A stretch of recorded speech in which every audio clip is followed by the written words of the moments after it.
भाई इसकी बंदी देख के तो नपोनी से तो बंदी है इसके। ओए बंदी के बारे में फालतू मत बोल लगा, तेरा बार हो गया तो उसके बारे में उल्टा सीधा बोलता रहता है। मैं उसको लेके सीरियस हूँ, आज तो बोल दे, आज के बाद मत बोल दियो। भाई गलत करा इसने लड़की के पीछे हाथ उठा के भाई दोस्त पे अपने। चल कोई नहीं यार। भाई मैं तो अपने लिए एक कोल्ड ड्रिंक ले लेता हूँ भाई यार। भाई एक सीरियस कोल्ड ड्रिंक देना, तू क्या लेगा? मैं कुरकुरे लूंगा यार। भाई एक सीरियस कुरकुरा भी दे दो। तू भी लेगा कुछ? भाई ये नहीं लेगा भैया, तो सीरियस है। देखो भाई कल मैंने एक गेम डाउनलोड करी। क्या होता है भाई इसमें? पता किसमें क्या होता है? इसमें एक लड़की होती है भाई, वो लड़की ना लड़कों को अपने बस में करती है भाई। क्या नाम है इसका? Serious game.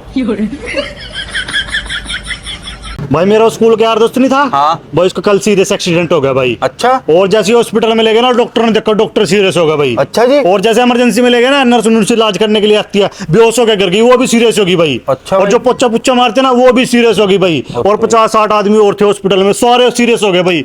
पूरा सीरियस माहौल था भाई वहां का तो अच्छा यार।